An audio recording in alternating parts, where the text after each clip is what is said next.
We're delighted to announce that we have Professor Paul Cartledge, Emeritus A.G. Leventis Professor of Greek Culture at the University of Cambridge. Today he'll be speaking about 10 things you should know about ancient Greece and democracy. This talk would be suitable for Key Stage 5 or S5 and S6, or those passionate about history and politics. Thank you, and over to Paul. Thank you very much, Christabel, Adelisa.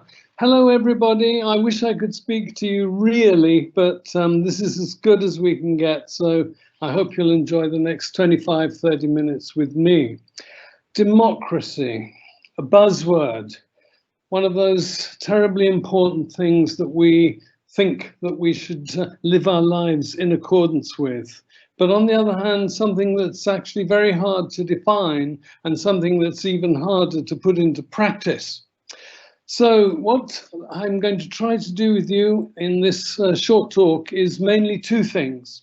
One, to talk about how democracy has many different significations in different countries. For example, our British democracy, which has a crown, is very different from United States democracy, which has a president. We have an unelected queen. The Americans have an elected president, but we're both democracies.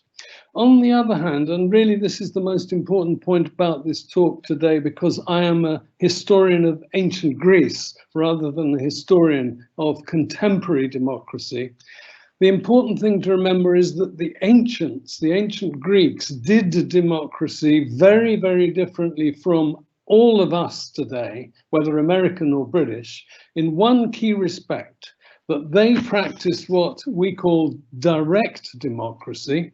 They didn't, in other words, vote for a parliament or a congress, which then ruled on their behalf and instead of them.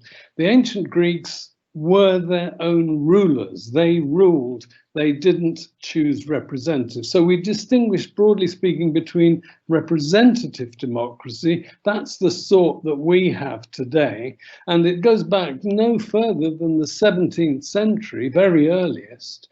On the other hand, the ancient Greek democracy is direct democracy, and that goes back as far as 500 BC or BCE. So we're going back to about 2,500 years before the present. Now, I've called this little talk 10 things you should know about democracy in ancient Greece. Of course, there are many more than 10. And well, you may discover that I don't actually stick to just 10 in this talk. But anyway, I'm going to be discussing some of what I consider to be the most important differences between how the ancient Greeks did democracy and how we do democracy. And I'm going to focus, therefore, on one of the cities of ancient Greece. But as we will see shortly, there were actually many, many, many different cities. Today, Greece is a nation state, and Greeks live in it, and you know where it is on the map. In the ancient Greek world, Greece wasn't a political concept, it was a cultural concept. So you were a Greek because you spoke Greek, because you believed in the same sorts of things as other Greeks, because you practiced certain Greek institutions like politics, like democracy, and not others, and so on. So there was a difference between the very concept of Greece then and the concept of Greece today. Well, I've, as it were, cleared my throat, and I'm now going to look at the first slide with you. And oh dear, I seem to be self-promoting here, but that's because actually I've spent a very long time in my own life thinking about, practicing, writing about democracy. And I first became a citizen and a democratically empowered one, i.e. able to vote, only at the age of 21 in my time. Now, of course, it's 18, and in some respects, for some occasions, for example, the Scottish referendum of 2014, it was 16 was the voting age. Well, that's an issue, of course, that we in England, I'm speaking to you from Cambridge, England, we might want to talk about with our Scottish cousins. At any rate, About 4 years ago, I published a book called Democracy, a Life, and you see the front cover on your screen. And A Life, well, that wasn't actually my title, but the idea was that I went right back to the beginnings of democracy, the word, as well as the thing in ancient Greece. And then I took the story, in some ways, huge leaps, sort of like a butterfly, right up to the present. But I focus mainly, my expertise is in the ancient Greek world of the 5th and the 4th centuries BC or BCE, before Christ or before the Common Era, in round figures between 500 and 300 BC. So on the cover, as a cover image, I chose, it's actually a painting by a German artist of the mid-19th century. And he is representing, it's an idealized vision of a scene. But remember my point about direct democracy. The Athenians didn't elect other people who were going then to, in a closed session, vote on their behalf. But they themselves attended the decision-making meetings in the open air, and in the case of Athens, here under the Acropolis on the Pnyx hill, they might be hearing, if they were very lucky, Pericles. And I'm going to come back to Pericles. He's standing in the middle there wearing a helmet, and you might wonder, why is he wearing a helmet? I'm going to come back to that shortly. So, demokratia, the word from which we get our English democracy, Bulgarians get their word for democracy. It's the root of all the modern usages of democracy as a word. But what I've done on the screen is I've broken it up. I've analyzed demokratia, the Greek word, into its 2 component parts. Demos on the one hand, kratos on the other. Now, kratos is unambiguous. It means power, might, force, strength. So strength of whom or what and for what? Well, demos is the other bit of it. Now, demos, unlike kratos, is, if you like, unfortunately, ambiguous, because it can mean, on the one hand, government of the people, that is all the people. Demos can mean the people. And so you could say, okay, everybody who has the vote, for example. Well, that's going to differ in different countries. And I might say right at the beginning that women were not considered politically empowerable. The Greeks, like most people, in fact, down to the late 19th century, did not think that women were politically equal with men. So no women had power. They had no kratos, and they weren't part of the demos in terms of politics. But there was another sense of demos, and this is actually rather more controversial because it's a matter of class, that is socio-economic status. So demos can mean all the people, as I've said, or it can mean the majority of the empowered political people, adult, over 18, legitimate, free citizens. But the majority means, well, the majority were poor. And so instead of the one united, lovely people that has power, there is a distinction to be drawn between the few rich and the many poor. And if the many poor take a different view on some matter from the few rich, let's say taxation, for example, very sensitive still today, well, then you might actually get an internal struggle between the many and the few. And actually that is an essential ingredient in the history of the way in which democracy came into being and evolved, about which I don't have time to talk with you now. On the left-hand side of our screen, we see an image of a characteristic product of the Athenian democracy of the 4th century BC, BCE. We're in 336 BC, and what you see under the representation of the figures is a text, and that text is the text of a law which was proposed by a man called Eucrates. And you may notice that the second bit of his name, Crates, is the very same word as Kratos in Democratia. He proposed a law about tyranny, and the point was this, that the Athenians were frightened that they were going to lose their democracy and have imposed upon them a single ruler, an autocrat, someone above the law, not subject to control by the majority, by the Athenian people as a whole. And so they were very frightened about that. And they passed a law saying, for example, though it said many things, but one of the things it said was, if anybody kills somebody who is trying to become a tyrant, that person shall not be deemed to be guilty of murder. It's very interesting. It's to sort of allow the nipping of a tyranny in the bud in advance by legal exemption. So who are those two figures? Well, on the left, seated, rather buff, a middle-aged man, full bearded, and he is Mr. Joe Average Athenian citizen.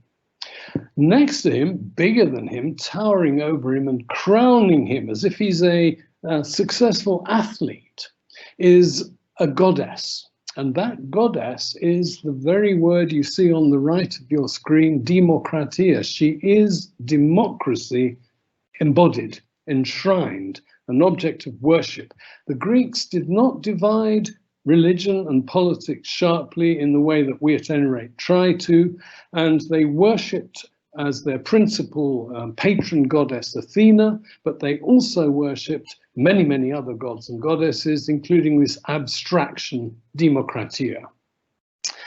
So I move on to our third slide, and I show you it's an idealized image of the very famous tragic poet, a poet who wrote tragic dramas for performance on the Athenian stage, a man called Aeschylus, born in the late 6th century BC, lived to the mid 5th century. So just the time when democracy was introduced at Athens.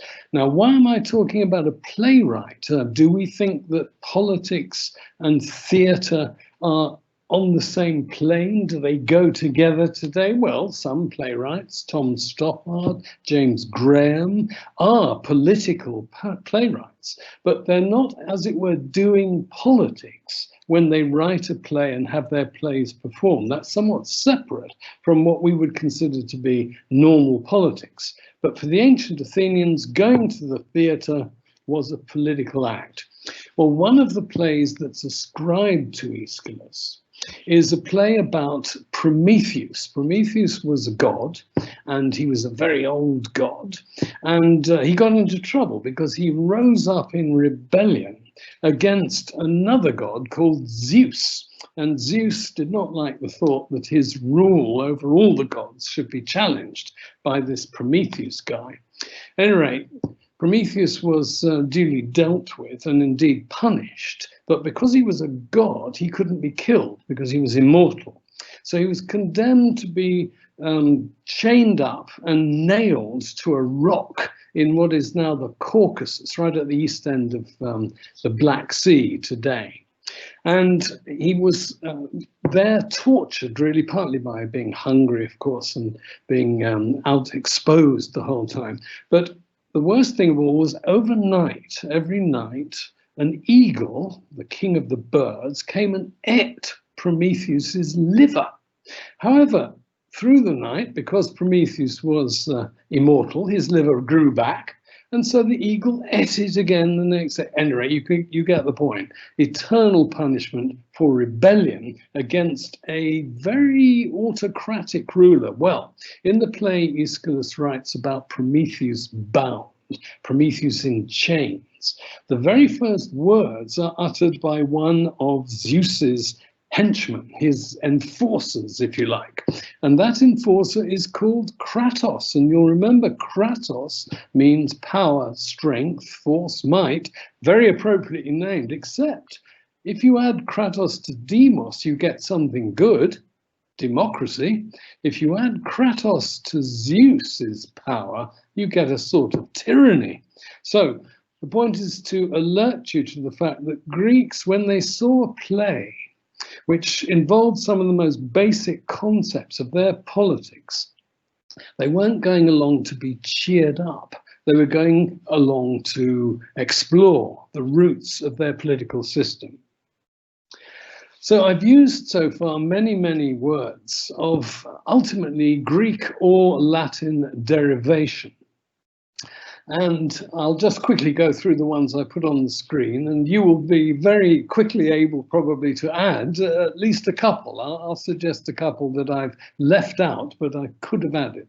So politics comes from the Greek word for a city-state, an individual city which has citizens, so polis.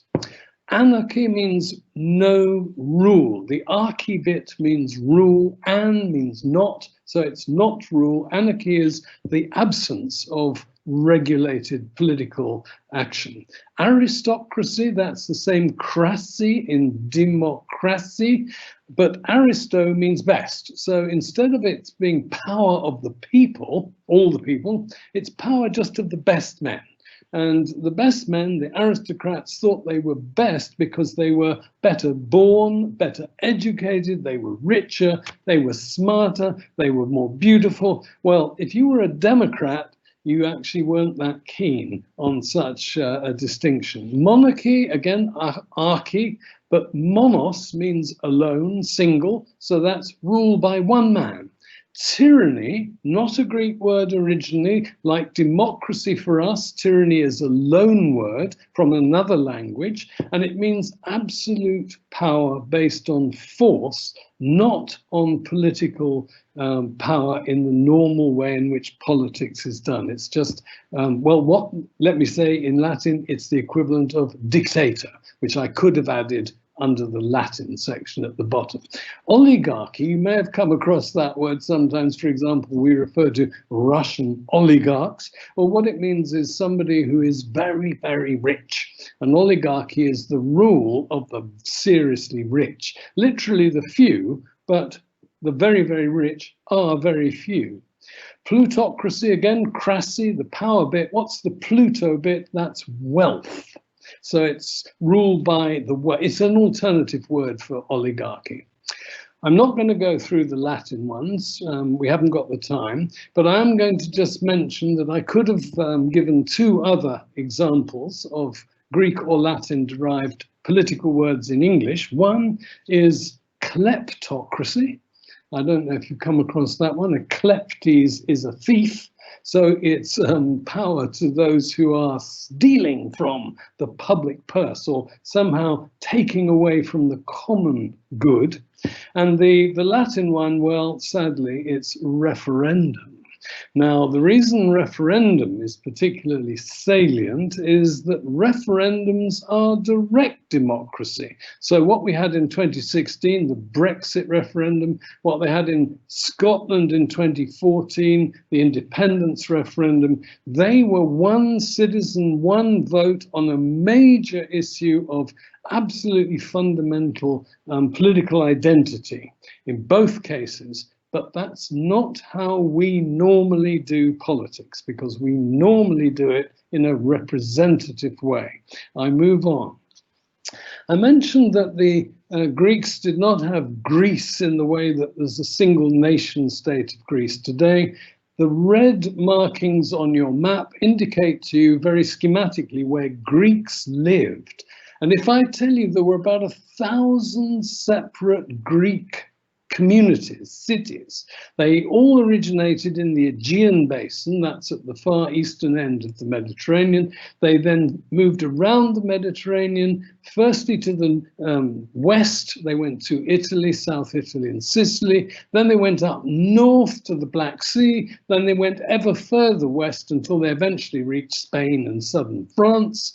And you can see there are Greeks living in what's now North Africa, Cyrenes in Libya. And then after the period I'm interested in, the Greek world expanded even further when Alexander the Great expanded Greek civilization and indeed power as far east as what is today Afghanistan and Pakistan. But I'm not interested in that extension. My main point showing you this map is not all Greek cities by any means ever had any form of democracy.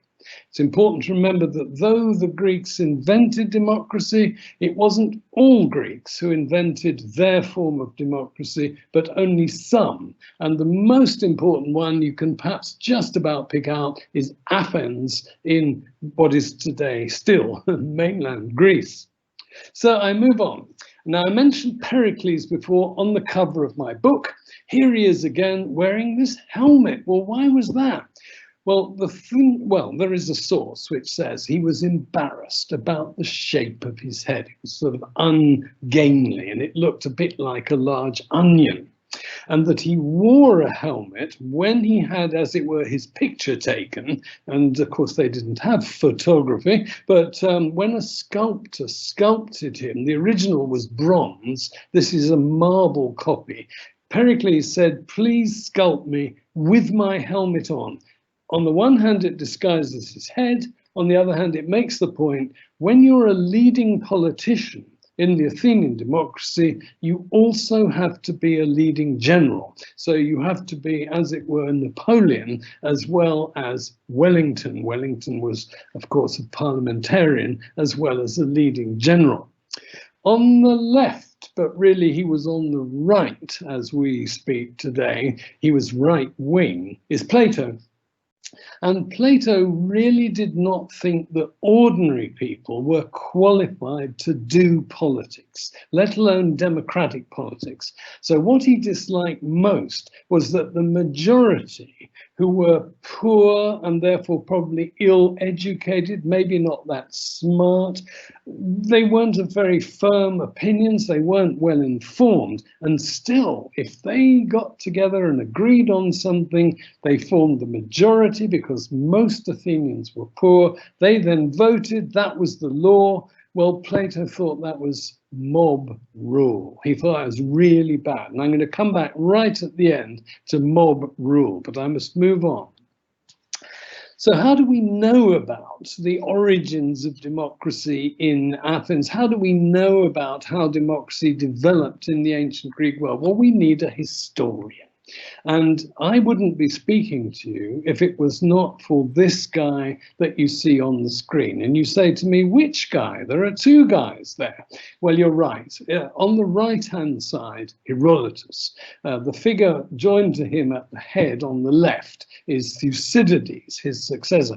But Herodotus wrote the history of the early Greeks, including the origins of democracy. He actually talks about the process whereby democracy was invented, brought into being, what it meant in the late 6th and early 5th century BC. So, but for Herodotus, we wouldn't know much about the ancient Greek world, ancient Greek politics. I wouldn't be an ancient historian because there wouldn't be the profession of ancient historian, which I trace back to my ultimate intellectual ancestor, Herodotus.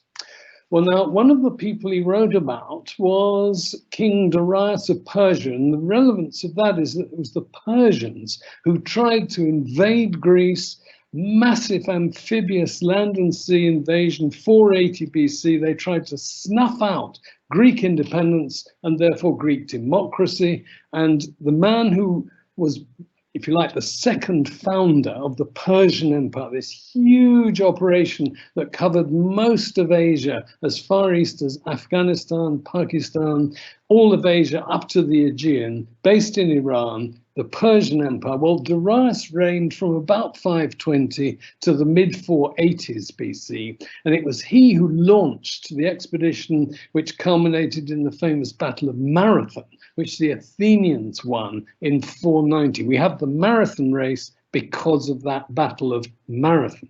At any rate, Darius had himself commemorated. He had his accession to power, what sort of a guy he was, carved into the rock towards the northern part of Iran today. A place called Hamadan, Ekbatana, is not far away. On the left, there he is. He's much, much bigger than all the other human figures.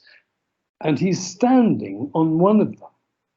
If you look a little bit more closely, all the men in front of him, right, as far to the right as the guy with the pointed hat, they're all yoked together by a rope. These are subjugated slaves. And that's a kind of symbolic representation of the relationship between the great king of Persia and all his subjects. No free men, no citizens, no politics. And under, or rather at the very top, even Darius is underneath a great, well, it's a sign and a symbol of the Persians' most important single god, Ahura Mazda, the god of light. So what Darius is saying here is, I am the great king of kings, and I deserve to be, because Ahura Mazda has put me in power on earth. And that was everything. If you were a Greek and if you were a Democrat and you saw that, you would be deeply offended, because that represents everything that you can't stand, the exact opposite of free, equal, democratic political decision making. So just to give you, this is my final illustration of a particular Athenian example of how they did politics. We today distinguish the law courts from the House of Commons, for example, in British politics. The Athenians had no such distinction between the law and politics. They were one and the same thing. So, for example, you might vote for a law, and then there would be a trial in which the law was at stake, in other words, how to interpret it, and the very same people who'd voted for the law would still be then standing and passing judgment on it. Right, so if you turn up, you have first of all to show that you are who you are. You're entitled to turn up to be a juror, and you present the token at the bottom of the screen, which is a bronze ID card, tells you gives your name and your affiliation, the local village to which you were affiliated. Above are various tokens that you would employ when you act as a juror. So when you vote and you're wanting to cast your vote in favor of the prosecution, then you have a hollow token, bronze, and its middle bit, the axle, is hollow. You see that right in the middle of the screen. If, on the other hand, you want to go with the defendant, and therefore you want to acquit, then you use the right-hand token, which is the solid one. I'd love to talk more about that. But I'm going to conclude with two very different sorts of images very, very quickly. I've already said that not every Greek state ever was a democracy of the ancient kind that I've been talking about. One of the ones that wasn't, very famously, was Sparta.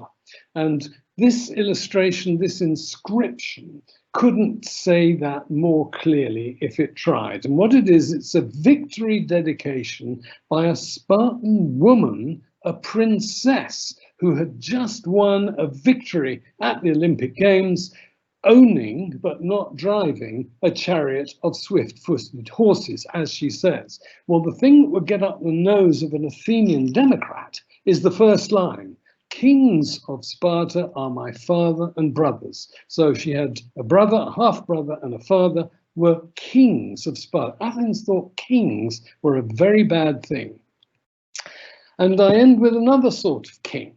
And we've now leapt forward almost 1,000 years. We're in the 6th century AD-CE, and we're in Ravenna, which is in Italy. And this is Emperor Justinian, who reigned from Constantinople, which is today's Istanbul. Why has this got any part in the story of democracy? When Justinian was an autocrat, he was what a Democrat would call a tyrant. He was a theocrat. He believed that God was much more important than mankind and than him, and only one God, the one Christian God, because Justinian was an Orthodox Catholic ruler. Well, the answer is this, that in his reign, there was a very famous riot in the racecourse stadium in Constantinople, the Hippodrome. And as with today, let's say Everton against Liverpool or Celtic against Rangers, terrific passions were aroused in which team of horses you supported in the horse racing. At any rate, in 540 AD, there was a huge riot and many people got killed, sort of Heisel's Stadium. Well, a contemporary chronicler, when he was writing up this event, said what broke out was democratia. That wonderful word meaning the power of the masses, the people, free, equal democracy, is now being abused to mean riot. And that just tells you how far democracy had disappeared, really, almost off the face of the earth, except as a word, in the 1,000 years since the height of the Athenian democracy, which I've been trying to bring to you in the space of 25, 30 minutes. Thank you very much. Thank you so much, Paul, for a fascinating talk with some really, really interesting examples. Absolutely fascinating. So I just wanted to ask you now a few questions about yourself. So why do you think young people should be interested in ancient Greece if it happened 2,500 years ago? Well, I think there are two sorts of reasons. One is that we owe the ancient Greeks, not just our word democracy and lots of other words, philosophy and so on, but we owe the origins of so much of our Western civilization and culture. Now, the other reason is the exact opposite, that thank goodness we don't do things in exactly the same way that our ancient Greek cultural ancestors did. That's to say, we don't believe that by definition all women are inferior to all men. We don't think that it's a good thing to have slaves. We don't think we should base our entire economic system, as the Athenians to some extent did, on slavery. So those are my two reasons for why I think young people should be particularly interested. They are our ancestors, the Greeks, but they're very different from us, thank goodness. Brilliant. So then what first got you interested in ancient Greece? Well, it so happens that I can actually put my finger on it, which I think probably most people couldn't. But at the age of 8, I can't even remember exactly why, but I was given 2 little books, and they were told to the children versions of the 2, well, they're in a way the 2 greatest, but 2 of the greatest works of Western literature, and they happen to be the 2 earliest as well. So the Iliad, all about the siege of Troy, Achilles having a duel with Hector and so on. Some people may have watched the movie Troy. And on the other hand, the Iliad and the Odyssey is the tale of the travails and travels of Odysseus, who's king of a relatively small kingdom in western Greece, northwest Greece, and it takes him 10 years to get back from Troy to his home and to his wife, Penelope, in Ithaca. That's just as long as it took the Greeks to eventually capture and destroy Troy, 10 years. Well, I read those, and in the second of the 2, in the Odyssey, there is a passage where Odysseus comes back. This is in the 10th year. He's looking pretty ragged because he's been disguised by a goddess called Athena, so no human can recognize him. He goes up to his palace, which he wants to take back because it's being besieged by some nasty young men who want to marry Penelope, thinking that Odysseus has died long ago. And outside the back door of the palace, in amongst all the filth, the slops and whatever that are just chucked out, probably hygiene wasn't of a high order there.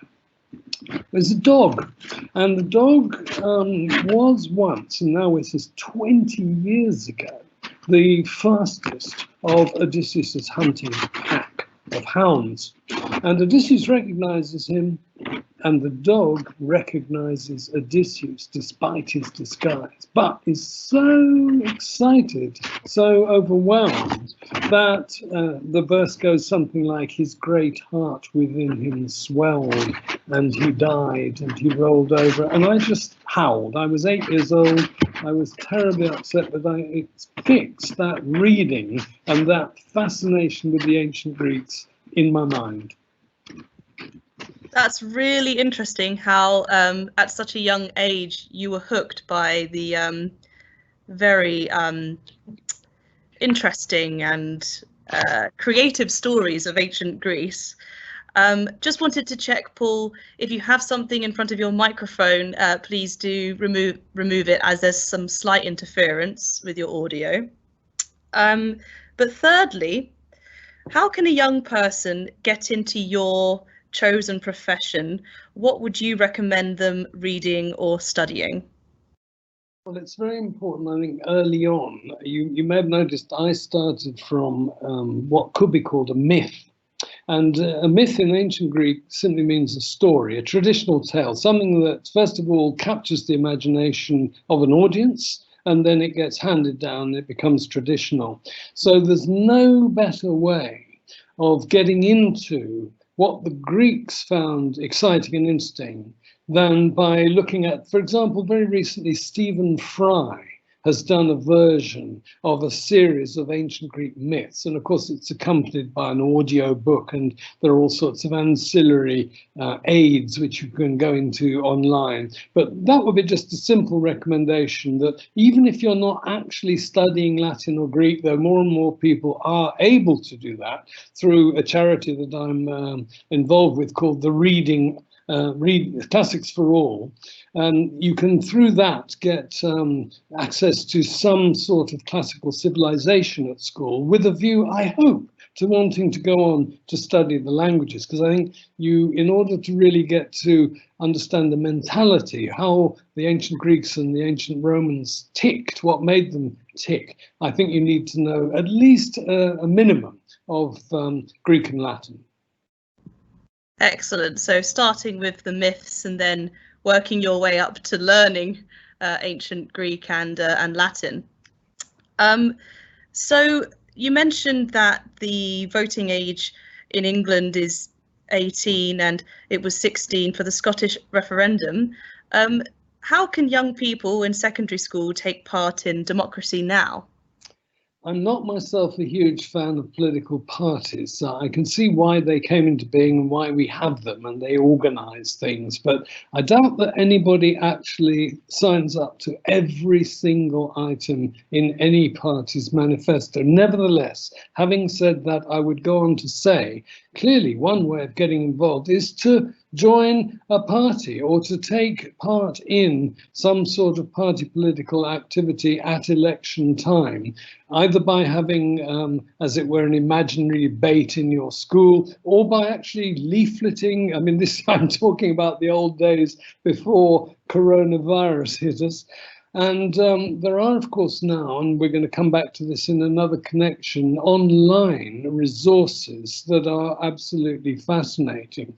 One of them is something set up by a former student of my own in Cambridge, and it's called the New Citizenship Project. If you simply Google New Citizenship Project, you'll find out the sorts of issues, and you might be surprised how far a young person can contribute politically in ways perhaps they hadn't quite realized were political.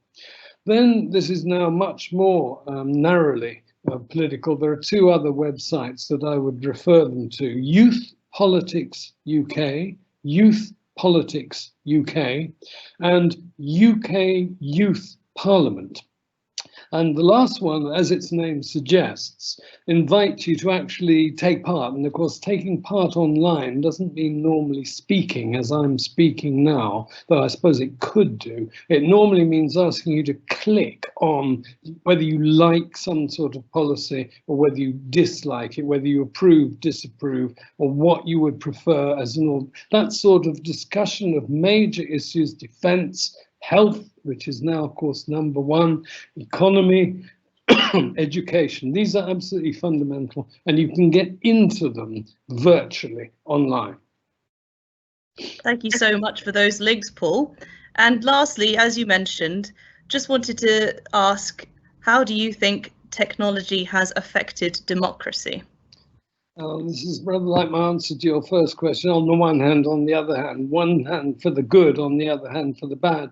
When the internet and the World Wide Web were invented, it was thought, this is fantastic. It's a democratic medium in the sense that anybody in principle can intervene or conversely can learn. As you know, no one needs to be especially privileged to have that sort of access. So information and involvement, fantastic, very positive. On the other hand, we know that it is possible to commit online fraud, including electoral fraud. And in the referendum of 2016, one group abused the law, and it was duly punished for that. There was another way in which the online mechanism was used in the referendum campaign, which is not strictly illegal, but it's by way of messaging and by way of advertising, by way of loading the information that's produced. And some people will know what I mean when I say the words Cambridge Analytica. This was a misuse and abuse of online data and online messaging. So it's like everything, I suppose. Any technology in principle can be used for good or ill. And what I'm concerned about more is, I think, the abuse than I am concerned about the use at this stage in our political life. Thank you so much, Paul, for taking your time today, for giving us your answers, and for such a relevant presentation. It is amazing to find out how many words we still use now from ancient Greece and from Latin, and how we can apply those words to how we view our current political climate. So thank you so much, Paul. What a fascinating talk. We all hope you enjoyed this pre-recorded talk, and we look forward to speaking with you again.